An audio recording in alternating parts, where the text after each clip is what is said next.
Another weekend, another massive lineup of key races on the road to the Breeders' Cup. I'm Dan Tordjman from America's Best Racing, joined again by TVG's Christina Blacker, as well as the reigning NHC champion Scott Coles.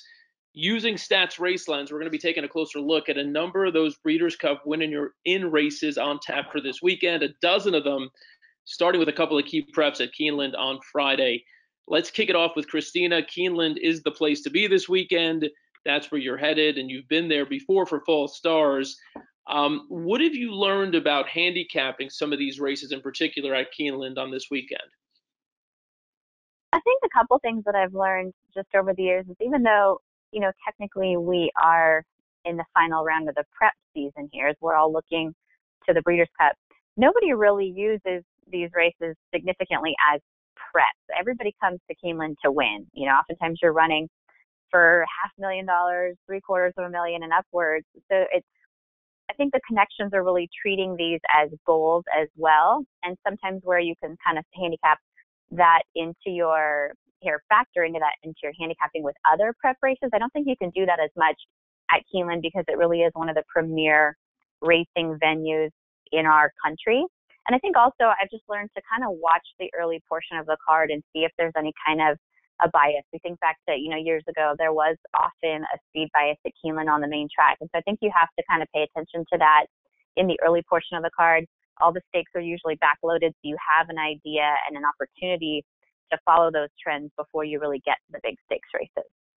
Yep, a couple of really, really good insights there. Over to Scott. Scott, we've got, as we mentioned here, some huge races on the weekend, both on the grass and on the dirt. When you're looking at this lineup here, do you think we might find more value in some of the turf races or in some of the dirt races? And how do you think a product like Stats helps accelerate your handicapping? I think that turf, I can usually probably find some bigger prices, but I would say both can provide bigger prices because you'll have a lot of 2 and 3 year olds racing around this time that there isn't as big of a work tab or a race history to go off of. So you just kind of have to speculate a little bit more. And I think that'll provide some interesting value opportunities because nobody really knows what to do. Mhm. And Stats just helps on a day like this in general because not only do your saved angles pop up, but anytime you have a number of tracks to look at on a big day, it's such a time saver because everything's in one spot. Your angles pop up if you have any. You can use the pace projector. You can use the true odds. It'll adjust the odds in real time. And then there's just so many things you can do. And then you can add them to your actual virtual stable on Equibase to see anything you like so that you already have notes and horses saved for the Breeders' Cup itself. So it's just a very good tool to keep everything organized and use the information you have not only for this weekend but going forward for the actual Breeders' Cup. Yeah, and the key word is organized. This is a weekend where it pays to be organized because there are so many good races, and if you want to jump into all of it, you can this weekend using Stats Race Lens. There's a special offer for anyone listening. If you use the promo code Road to BC, open to all customers, whether you've had a Stats subscription before or not. Road to BC, I'll get you $100 off the regular price. It's a quarterly unlimited subscription to Stats Race Lens, meaning all those races you see, all those cards you see on the left side for every single day, every race, unlimited, $100 off the regular price. Use promo code Road to BC. Well, let's just dive in. We'll kick it off Friday, where you've got speed, and more speed in the Stoll, Keenan, Ogden, Phoenix. Mention the pace there, Christina. I know just based on the note you sent me, this was a tricky race, I think, in a lot of ways. How do you see the pace shaping up, and who stands to benefit most from it? Yeah, I have to be honest, with regard to the sprint races this weekend, that's kind of where I had the most trouble. And I felt myself kind of just going back over and over and over because some of the horses that I really wanted to like and maybe pick on top aren't in the best form right now, or they're coming off layoffs. But, I love Whitmore. I've always been a big fan of him. He's going to be the 3 horse this weekend. Rosario will jump aboard for the first time. And I wanted to support him, but there's been a lot of gaps between his works, and I kind of looked back over his work tab in the mornings, and I even went so far as to pull, the Equibase charts throughout his history and to see if he regularly had these 2-week gaps between works. And you're seeing that kind of in and out with him. So I looked at the pace projector first of all, because I wanted to sort of try and sort things out from that perspective for myself, because I knew it was going to be a quick pace. And I went ahead and sorted it on run style to begin with, just to kind of see, how many of these horses are going to be involved early. Clearly, we're in a sprint. This isn't a big surprise, but you're going to have some real heat up front. Recruiting Ready is fast. He's coming off a win. American Pastime is back in good form. He breaks from the rail. He's fast as well. Promises Fulfilled is another one of those with a lot of class, but again, I don't really know what happened to him in the forego. I know he got away awkwardly, but I watched that replay a few times and I wasn't really sold on the fact that that start ruined his chances. And then I also sorted it on late pace, because that's another of the figures that I always kind of take a look at, especially when you're talking about sprinters, whether it's turf sprinting, main track sprinting. Hog Creek Hustle has the quickest late pace figure. And I ended up settling on him for a couple of reasons. That was one of the, key points that pointed me in his direction. Then I also tend to incorporate a lot of thoroughgraph speed figures when I'm trying to kind of layer that data in with stats. And I really like his pattern. I like how, he spent a little bit of a time on the sidelines, that brief layoff from the early June to Saratoga and the Allen Jerkins. He comes back with that big effort, second by a nose, and it was one of his career best numbers. Whether you're looking at thoroughgraph or whether you're looking at those Equibase speed figures, you can see it's kind of highlighted for you right there from his last race. My only concern with him is if the 6 furlong distance that we're going in the Phoenix is going to be a little too sharp. But because I looked at that first page and the presence of early speed, I'm hoping he gets a hot enough pace up front, good enough setup that he is able to time it right with Corey Landry off the pace. So he's the horse I settled on. But again, Dan, I kind of had the hardest time with the sprint races of all of them this weekend. Yeah, a little bit tricky, and the horse that you settled on here, Hog Creek Hustle, it seems like for whatever reason hasn't gotten much respect since cutting back and really showing up every time, and again should go off at a big price on Saturday. Scott, I know you like Hog Creek Hustle a bit too, and you were also kind of playing with the pace project there a little bit and the adjusted odds. We could jump back into that. I know you like Hog Creek Hustle, and there's another horse that you have your eye on as well. Yeah, definitely. I think because if the 6 furlongs is a little bit sharp, I also am looking at Diamond Oops, second best late pace, and something interesting you can kind of look at. Another feature of stats is that the far right column on the odds is the adjusted true odds, and if you hover over that, it tells you potential betting opportunity. Morning line odds are higher than adjusted true odds, so obviously the morning line odds have to hold up, but as of now, it's projecting potential value on both the 8 Engage, who I don't like as much, but the 5 as well. So I think I'm going to be using the 5 and the 6, but interesting feature of stats that's really cool is it shows you potential betting spots before they even happen, and it'll highlight those in yellow for you. And I just think Diamond Oops might get the jump in a 6 furlong situation, but I mean, I love Hog Creek Hustle, and if it does completely fall apart and he can get through, I just think he's the type that's improving and just getting better every race, and I'm really excited to watch both. Diamond Oops is also cross-entered. I think this spot makes a little bit more sense, but they haven't cross-entered in a turf race, so it doesn't seem to make as much sense to me, even though he does do most of his work on the turf. It just seems like he's much more likely to race in this spot, and there's no Imperial Hint in this race, and on the turf he's faced a world of trouble. I mean, he's just faced a lot of tough ones, so I just think it's a good spot for Diamond Oops, but I'll be using both horses. And Scott, assuming he runs here and he does get bet down somewhat, did that 3-1 you saw on the adjusted true odds as a straight up win bet proposition? Is that you think those are fair odds? Would you like him at 3-1, or is that a bit short for you? It's a bit short in this spot. And as Christina mentioned before, I really like Promises Fulfilled normally, but I can't make any sense of what happened, and I just worry about that horse falling apart a little bit, or at least needing some time to kind of regroup. But 3-1's a bit short because there are a lot of good horses. I mean, Recruiting Ready and Whitmore both have plenty of good resumes as well. I don't really want to win bet in this race anything less than 4 or 5, maybe 6-1. But it's still, you can do a little bit, take a little bit off the morning line, but not too much, not 3-1. All right.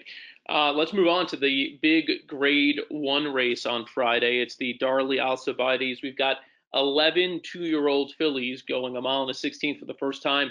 Another win and you're in for the Breeders' Cup here, this one for the Juvenile Fillies. Christina, I know there are a couple of horses in here that have piqued your interest. Yeah, this is a fantastic race, and I love this time of year, just sort of getting excited about the 2-year-olds and who's really putting it together as you sort of get closer to the Breeders' Cup. I watched a lot of replays, and I saw something that I really liked in the 4 Alondra from Shug McGahee's barn.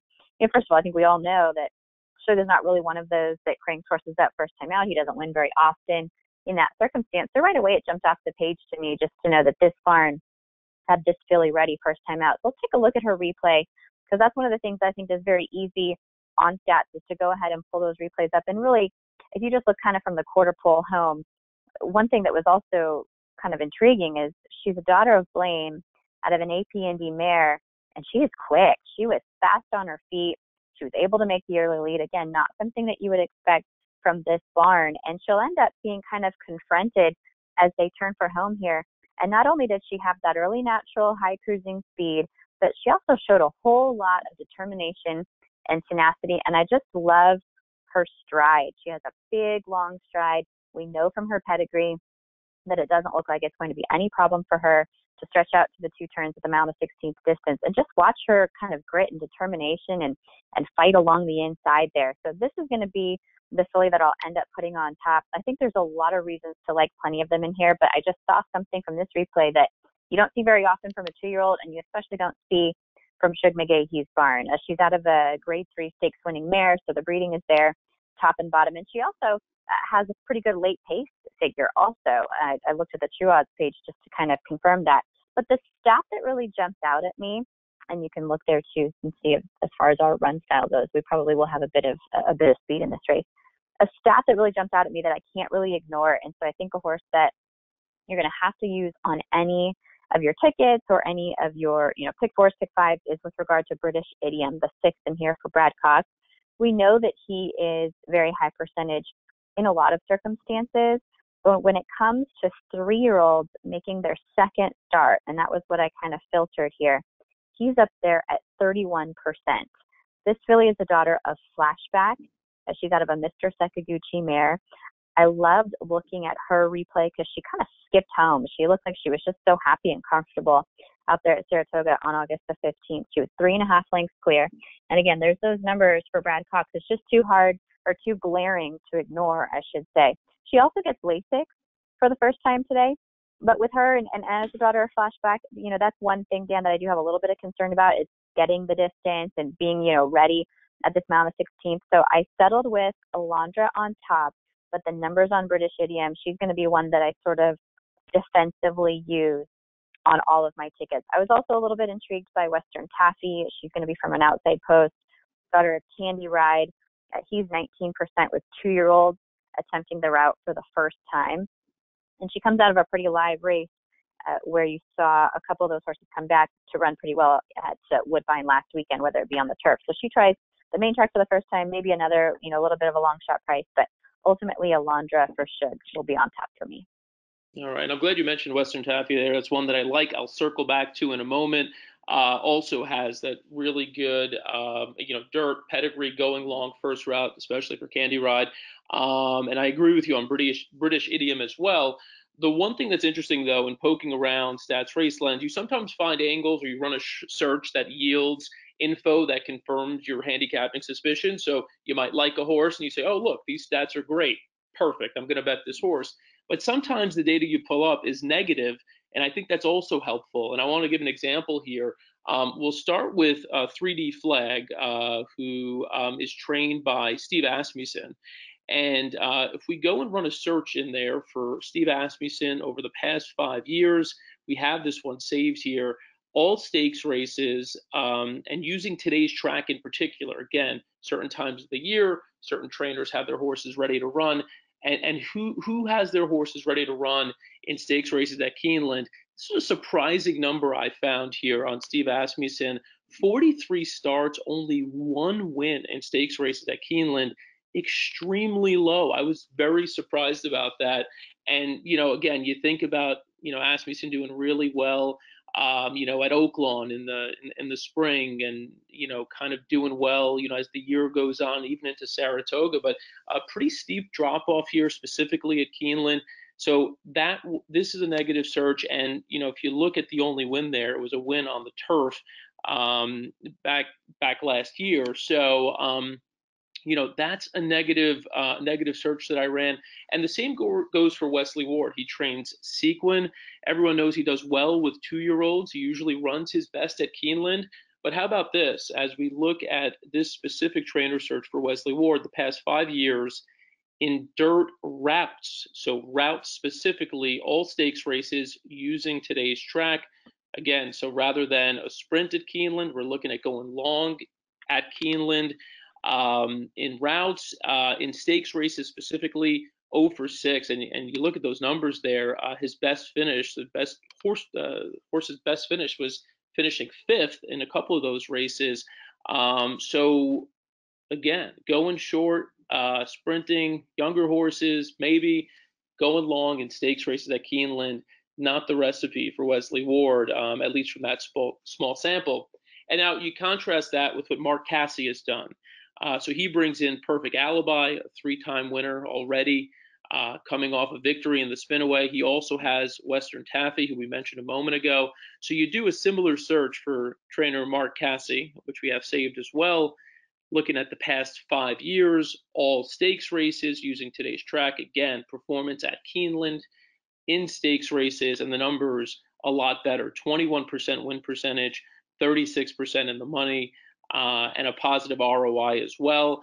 And so those numbers, very encouraging. And I think you got to look at them, and you could kind of put lines through horses when you have a sample size, especially one as big as the one we saw with Steve Asmussen.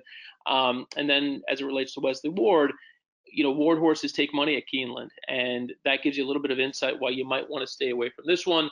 And the Casse horse is kind of where I landed. Of the 2 Casse runners, as I mentioned, I'm actually a bit more intrigued by Western Taffy. First off, you'll note Florent Giroux lands here. Jose Ortiz gets the mount on Perfect Alibi, while his brother Irad rides elsewhere this weekend. So both mounts were available, and Giroux, who has had more success with Casse than Jose Ortiz, he gets the ride on Western Taffy. The filly comes out of a 6-furlong turf Catch a Glimpse Stakes at Woodbine, named after one of the best horses that Giroux ever rode for Casse, actually, and has the pedigree to go long on the dirt. You can run the searches on this as well. In the interest of kind of moving on and getting on to other races, I won't get bogged down in the turf pedigree statistics, but this horse can make this transition to the dirt and stretch out. I very much like Western Taffy in this race here. So we'll move on to Saturday now. We'll move on to some of the other big races at Keeneland. The Thoroughbred Club of America brings together a really strong group of graded stakes tested fillies and mares. We'll pull up the race here momentarily, and you'll get to see some of them. You've got Spice Perfection, who won the Madison at Keeneland back in the spring. And then you've got Chalone, who finished second in this race last year and used it as a springboard to an extremely close runner-up finish in the filly and mare sprint. Christina, I know you like at least one of those 2 horses as you look through this race. Yeah, I do, and it's a pretty remarkable group, isn't it, too, because you have all of these fillies and mares that have been able to just go on a tear on these incredible win streaks, 6 in a row, 5 in a row, 6 in a row again. I mean, you kind of scan down through the past performances. There is going to be quite a bit of speed, as you would expect. Talk Love to Me is fast. Mia Mischief is fast. Danuska's My Girl is quick. Razorback Lady tends to break on top just about each and every time. I kind of wanted to gravitate towards ours to run for a while, just because I think, similar to Hog Creek Hustle, she's kind of one of those that is now being given the chance against tougher company, and she's improving as far as her pattern and her numbers go. But I don't really like the post for her. I think she's just going to get a lot of pressure, a lot of heat down along the inside. Ultimately, I ended up settling on Spice Perfection, the 3, and I'm a little bit of a homer here, the California girl who's going back to Kentucky.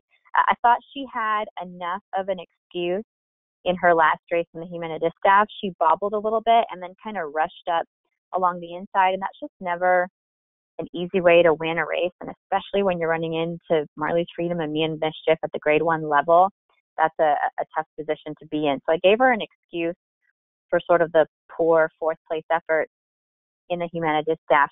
I went also to Pete Miller as far as some of the angles go, and sorted through just the fact that he's bringing this 4-year-old filly off that brief layoff. So from 61 to 180 days, and then in sprint graded stakes. So we're keeping it pretty specific here with regard to this barn. And I kind of knew this and thought this would be high, because you think about Stormy Liberal, you think about Roy H., but it is very high. He's 5 for 21. He's 24% winners, and this filly is also 1 for 1 at Keeneland and 2 for 2 at the distance. I think the only concern is, is she 100% coming back off that layoff? But I can tell you, we were down at San Luis Rey filming some video of her, because she's going to go through the Keeneland November sale, and she's looking great. So I don't have any concerns about her coming off the break. The numbers are all there. So I will settle on Spike Perfection on Saturday. All right. Appreciate that intel as well. Scott, we haven't forgotten about you. We're going to get back to you. We're going to move on to the next race to let you hop in here. Another large and deep field that'll line up for the First Lady Stakes, going a mile on the turf. Here we can probably safely assume that the Chad Brown duo of Uni and Rushing Fall will be taking most of the money. Rushing Fall, a perfect 4 for 4 at Keeneland. Scott, it seems like you've narrowed it down to those two. Tell us what you're looking at here. Yeah, I mean, Rushing Fall is just kind of an incredible horse. I mean, both on just being 8 for 10 lifetime and with 2 seconds. I mean, it's just pretty incredible. The horse is 4 for 4 at the distance. It's 4 for 4 at Keeneland. Has early speed, and when you actually look at the odds page, or the adjusted or true odds page, I'm sorry, you'll see that when you look at late pace, Rushing Fall has the best late pace as well. I mean, the concern is when you look at the pace projector, you look at the 11 Rushing Fall with all the ground loss potential, with how much speed is in here. But she's got the ability to watch what happens and hopefully tuck in and get a better spot than that. Has enough speed to be more towards the front, but has also shown the ability to pass horses. And with the best late pace, I mean, that's just a huge advantage. The other one I love is Uni, and right behind her in late pace. And if this does get really, really hot, and Uni can find a way through. She's got an incredible closing kick, but I'll be using those two. I'm gonna try to beat Vasilika just because another thing I look at, and I've kind of listened to other good horse players talk about a long time, is that not a huge success rate for West Coast turf horses going east. It's just something I kind of look at. I'd much rather have West Coast sprinters than West Coast turf horses moving east. So I'll probably try to get out of here with those two. And I just think Rushing Fall just tactically just has an advantage and can win in a number of different ways, and it's just an incredible horse. So I'm looking forward to watching this race. All right, and Christina, I know you kind of lean a little bit more toward Uni. I'll let you explain that, and also you've got a long shot for us to look at. Yeah, I mean, I completely agree with everything that Scott had to say. It really is down to the two Chad Browns for me, and I looked at that late pace as well. But ultimately, with the outside post for Rushing Fall, I decided to go with Uni in here, and it's not really stepping outside the box. It's just kind of the next selection. I think for a lot of people, there are so many high percentage angles with Chad Brown, but third off the layoff in turf routes, he's 33 for 119. That's 28%. Just such a large sampling and such a strong statistic when you're talking about this circumstance. And I thought she didn't lose anything in defeat in the 4-star Dave last time out, behind the other female and Got Stormy, behind Raging Bull, who I have a lot of respect for. He has a pretty unbelievable turn of foot when he's coming for home. So I like Uni running third off the layoff. She's run once at Keeneland before, but she went to the sidelines at that time. Looked like she had quite a few layoff lines about October 2017 into April of 2018, and I think she's just one of those that is bigger, better, and stronger this year, and potentially with the post position of her stablemate, she could get the edge or the advantage to get the win come Saturday. The other horse that I thought just deserved a little bit of a look was Juliet Foxtrot, the 3 to her inside. She had those 3 consecutive victories for Brad Cox since coming stateside. And I really believe if you go back, we don't have to do it right now because I know we're short on time, but looking at the maybe, she looked like a winner. She put a couple lengths on that field, and Basilica just knows exactly where the wire was, but I don't think Juliet Foxtrot ever saw her coming. So I just give her some credit. You know, in my eyes, she ran a winning race, and you can kind of say that she's nearly 4 for 4 here in the States. So if anyone's going to kind of shock them, I would say it might be Juliet Foxtrot. And I think Florent Giroux is kind of the rider to do that on the front end. We've seen that at Keeneland in those stakes where they underestimate him quite often. And I don't know how he continues to kind of get away with it. But if you're looking for a bit of a price, she would be my filly. I like that. And I'm going to just mention one more long shot since you mentioned some of the early pace there. I want to take a look at number 9, Simply Breathless. Beat a nice group back in June at Santa Anita going a mile. You had Ollie's Candy storm the hill in that race. I think Simply Breathless lacked a bit of punch in the stretch in that next race, and it was really up against it last out at Kentucky Downs. Missed bad behavior, walked the dog on the front end, and basically ran 1-2 all the way around with Mitchell Road. And so I think with a bit of a setup, as the horse you mentioned, as well as Rushing Fall and Miss Bad Behavior both drawn outside, I think Simply Breathless could get a nice setup and potentially have a bit more pace to run into. And I think could hit the board at a really nice price. You're looking at 20-1 morning line. I think could probably get every bit of that. A horse who's run honestly and again hasn't exactly had advantageous pace scenarios either. And so I think with a bit of a setup and a clean trip, Simply Breathless could factor at a big price. So we'll move on to the next race of the day, the Claiborne Breeders' Futurity. We've had some upset winners in this race, including Knicks Go at 70-1 last year. Trainer Dale Romans is looking for his 5th win in the Breeders' Futurity. He's won 2 of the last 4 years. Dwayne Lucas has won it 6 times. He has American Butterfly entered on Saturday. Mark Casse won this race in 2016 with Classic Empire. He's back with a pair of runners. And Christina, I believe you settled on one of the Casse runners. I did. This is going to be a great race. I really couldn't talk you off of anybody in here, to be honest.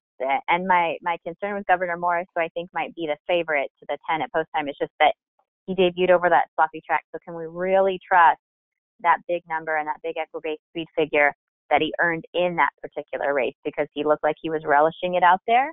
He clearly was. He was 9 lengths clear, but can he do it again? Can he do it over a fast track? And can he do it from the outside post? So I ended up gravitating towards actually the 3 horses along the inside. I thought the 1, 2, and 3 were all very intriguing in here. And I settled on Tap It to Win, the 1 horse. You told us the angles, Dan, about Mark Casse, and especially with his young horses. And again, for me here, it was something I saw on the replay. If we could just pick it up, turning for home in that Saratoga race. But this Ridgeling debuted on the turf course. He ended up 2nd that day by 3 lengths. Then he would come back with this race that you're going to look at here. And Tyler Gaffalione just gave him a beautiful trip. You know, you would think that the inside post might be a bit of a hindrance, but it ended up not being at all. He kind of saved all that ground.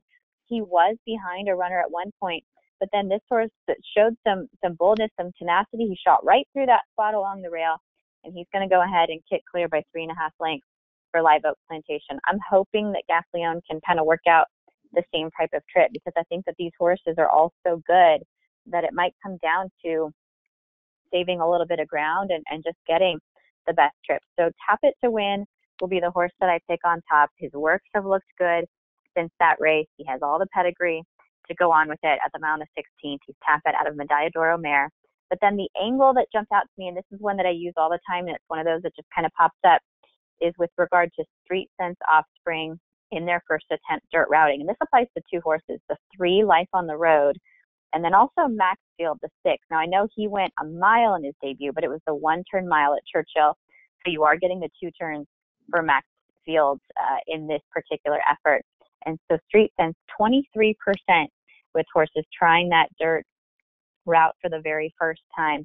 Life on the Road, at first, I kind of wanted to skip over him because he debuted at Ellis and the time wasn't all that fast. The speed figures didn't come by all that quickly. But then I looked back at the fact that they paid $450,000 for him as a yearling human September 2018. This is Phoenix Thoroughbreds, Steve Atkinson, all that money, the pedigree being there. He's a horse that I think a lot of people are going to dismiss. And with that angle for Street Sense, I think you have to just take a look at the 3 and the 6 and maybe consider using those horses on your ticket. A bit sneaky there too, especially Life on the Road, 12-1 morning line. I know as far as Scott's concerned, he'd be happier if Tap It to Win emerges victorious. I know that's his play here. We're going to bring Scott back in for the next race, the Shadwell Turf Mile, which is perhaps the best betting race of the weekend. 16 entered, including the AEs. You got last year's Turf Mile winner, Next Shares, back in, draws the rail again. He's got a new pilot. Corey Lannery gets the ride. Next year's former jockey, former rider, Tyler Gaffleone, is drawn to the outside with the 11 March to the Arch, who won the Grade 2 Wise Dan a few months ago. And so what do we think, Scott? You got a couple of potential prices in here, and maybe even a Chad Brown horse that is somehow coming in a bit under the radar? Yeah, well, that's what I thought. So now I'm a little confused because now I see the morning line did come out and they made Ballot Point the morning line favorite, but it's 5-1. So Right. We'll get to that in a second. My pick for the race, which I also thought, well, I don't know, I wasn't actually sure who the favorite would be. And it's kind of reflected in how they made the morning line because it's 5-1 and some 6 and 8, a lot of 8-1. So I mean, wide open. Bandua is who I ultimately ended up on, the 3-horse. I was there for both, actually, my home track, Arlington. So both the last 2 races, I just think the horse is very gritty, has a lot of class. I mean, the only race didn't race against Bricks and Mortar in the last 3. The horse won and did it, I thought, pretty easily. Just very gritty, can be forward, is drawn inside, and is going to be able to save ground, whether they want to go really forward or, sit a little bit off. The horse has shown the ability to do both. And I mean, that class, I mean, Bricks and Mortar is probably the leader for horse of the year right now. I mean, the horse has just been unbelievable. So getting away from that one, I think, is huge. And I just think the mile I'm hoping will be exactly what this one's looking for at this point, and just be able to go all out. This is the one that actually Diamond Oops is cross-entered in, just ironically, but I just don't think that one fits, and the morning line kind of reflects that. So I would assume we'll see Diamond Oops in the earlier race we were talking about. And another interesting thing is that, and a cool point about stats, even though I'm not completely sold, especially not at this price, on Ballot Point, is not only can you save your own angles, but there's a database of angles, and this one happened to be one that's in there from Ellis Star that shows up on Ballot Point, and it's got an incredible ROI of 389%, and it's kind of specific. If you actually click on the angle, there's a lot that kind of goes into it, but it's one that Ellis had saved, and I think it's worth mentioning. And it's something, these are the type of angles you can create. You can kind of make multi-layered angles, and this is one that he created that it has come up with incredible ROI. I mean, because of the age and the improving figure patterns, I mean, it's something to watch for sure. Still just kind of surprised they made Ballot Point the favorite because of just on a class alone angle. I mean, the 3-year-old Secretariat for 3-year-olds at Arlington wasn't that strong of a race, but I mean, we'll see. And the improving pattern is something to keep an eye on, and this one definitely will be something to keep an eye on, like anything is for Chad that's undefeated going forward. So I just think it's more of a learning thing as far as the multi-layered angles that stats provides, and you can create ones and kind of learn how to create them by looking at angles that people like Ellis have already created on the site. So I think that's just a really cool feature, and definitely a horse to keep an eye on moving forward. But ultimately, in a wide open race, I'm going to try to be skinny with Bandua, and the others I'll probably just spread because there's so many horses that probably could have won this race. And just a side note, my heart will be with the Visadero just because of all the Derby Day memories. I mean, that horse is just so cool and been a part of a lot of big wins for me on Derby Day, and just pick 4s and pick 5s, and just such a cool horse that's just kind of been hitting the board more than winning as of late. But maybe still has a couple of big races left in him, so I'll be rooting like crazy for that one. We knew you'd sneak in the shout out there to the Visadero. We've your love affair is well documented. So and also to Visadero, new jockey as well. Heavy in Toledo, had been the rider for a long time, and now you got a new rider, Julian Pimentel, on the Visadero. So Christina, I know Admission Office, the 6-horse, was one that you were interested in here as well. Yeah, just briefly, he's a horse that I've always been a big fan of. He's a sixth in here for Brian Lynch, point of entry out of a Royal Academy mare, just a beautiful turf pedigree, a homebred for the Emmermans. And what I've liked about him, and you know, if you have the time at home before we get to this race on Saturday, just kind of go back and look over his losses, because as you'll see on the right-hand side of his past performances here, the treble indicator pops up quite often. And part of that is by virtue of his style. When you're going to come from this far off the pace, it is hard to get a clear trip. And I think, I'm hoping at least, that with Jose Ortiz jumping back aboard, I hope he puts him just a little bit closer. I know the horse doesn't have a whole lot of early speed, but he just needs to be within striking distance, and he comes with his run each and every time. So a little bit closer for him. He's also a horse that has shown, and you'll see if you take the time to watch those replays, he has multiple moves. He can he's very push button. He can make a move, he can secure himself a good spot, he can take back, he can shut off, he can relax, and then he can come with that late run again. So I'll go with Admission Office in here, but a very deep and talented field. I love Bandua as well. I kind of kept coming back to him. I know Scott likes him as well. I think you are going to get every bit of that 5-8 to 1. I think that the bettors are going to gravitate more towards some of, the Chad Brown or the international runners. I think you'll get a great price on Bandua, but for me, it was Admission Office on top. All right. Speaking of the international runners, Scott had mentioned that Ellis had a stored search there, an angle. Ellis sent me one as well here on Vintager, the 8-horse, and trainer Charlie Appleby. Again, if you're wondering, what do you do with these European horses making their first U.S. start? Who's likely to have success with them? Who isn't? Trainer Charlie Appleby certainly has had success. Last 5 years, North American starts on the turf, grade ones. This particular search, you see the numbers right there: 10 starts, 4 wins, 6 in the money. That's as good as it gets. And in one of those races, Massar, actually the jock lost an iron in that race. So you've got an excuse in one race, and then the rider James Doyle, the most recent winner, Old Persian, who was on that one. James Doyle will ride here as well. So good signs on Vintager. His best races have also been at a mile. And so that's what we got here at Keeneland on Saturday. So Vintager would not leave him off your tickets. We are going to switch gears and go to Belmont now, where the other big win in your in races are taking place on Saturday. The Joe Hirsch Turf Classic is one of them. You've got again, number of stakes races on that Belmont card, but the Turf Classic, obviously one of the best. It's the 9th race of the day, brings in a group of 7 who have largely taken turns really beating one another. Who is the play on Saturday, Christina?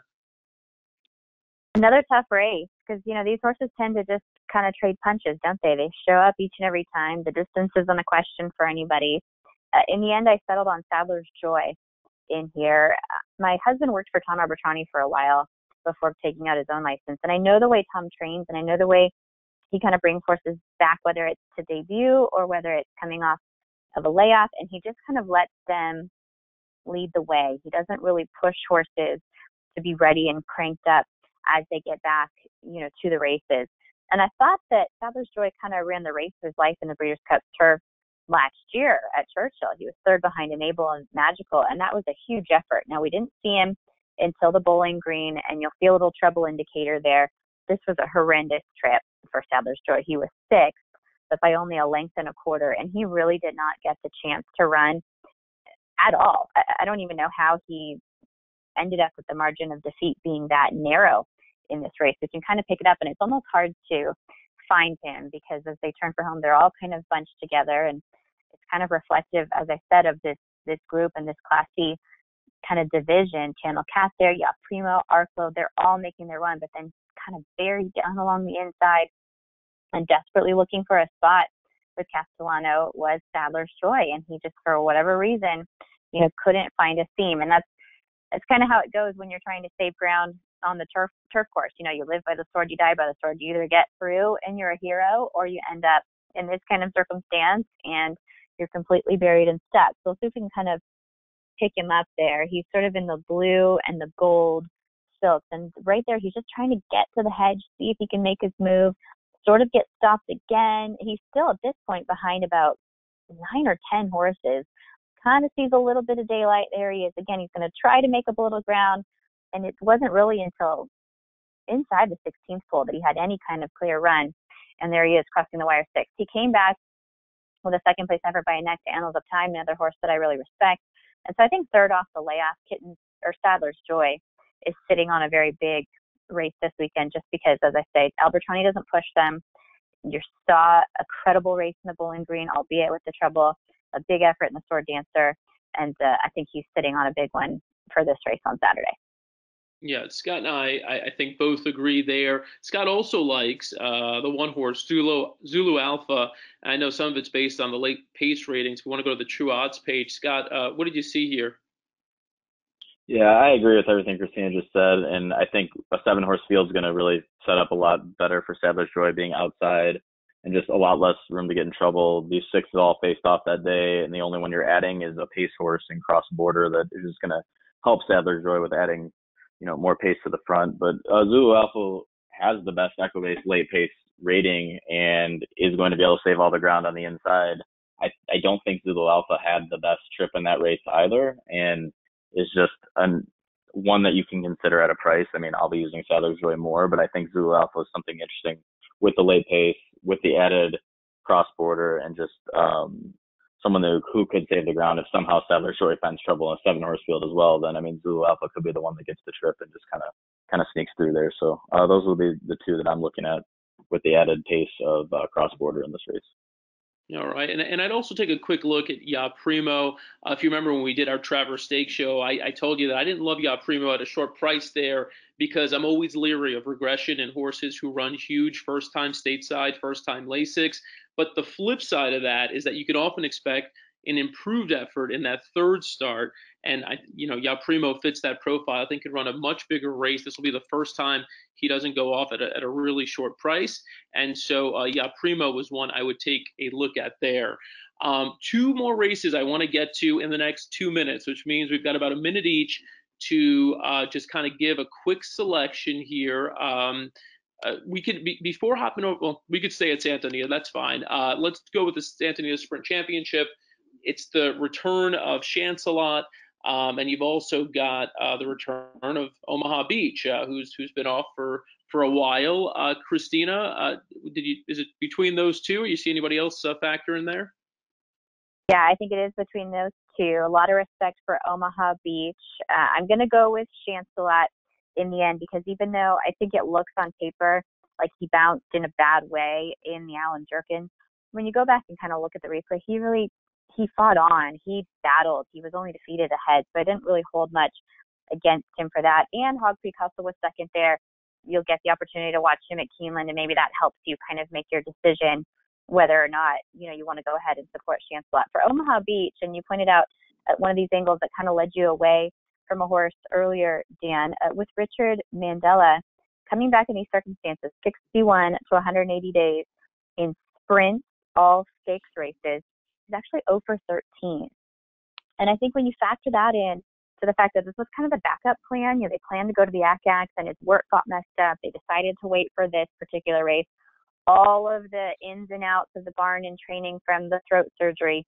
I think Omaha Beach is just sort of up against it. He's the class in here for me. He's the horse that I'm looking forward to at the end of the year and next year. But I think it's going to be a Chancelot day on Saturday. All right. We don't have to switch back to Belmont, but there is another big race that I just wanted to mention. It's the Champagne Stakes. Scott, I'll let you get the last word on this. I think you were in agreement with Christina on the horse that you like here in the Champagne Stakes.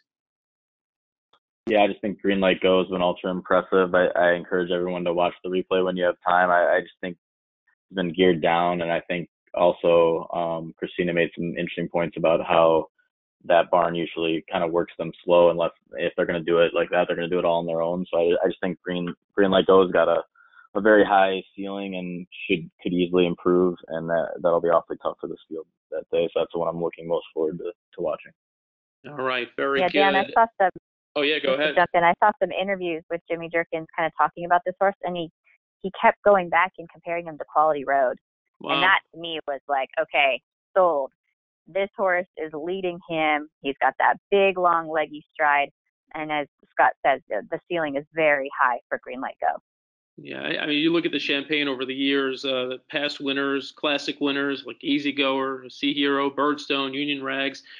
You've got, great stallions that have emerged from the Scat Daddies, Uncle Mo, and even recently, Practical Joke, Forensic Fire. So always a big race. Whoever comes out of the Champagne is usually destined for something great. So Green Light Go, I agree with both of you, is the one who seems like he has the highest ceiling. So we'll keep an eye on that race. Want to thank Christina and Scott, as well as everyone at Equibase, for taking part in this frenzied, crazy, loaded, action-packed edition of handicapping with Stats Race Lens. Wish everyone good luck this weekend. And remember, if you want to get in on Stats Race Lens right now, special offer, sign up. You get a unlimited subscription, a quarterly unlimited subscription, every card, every day, $100 off the regular price. All you got to do is use promo code ROAD2BC, ROAD2BC. So good luck to everyone playing along this weekend.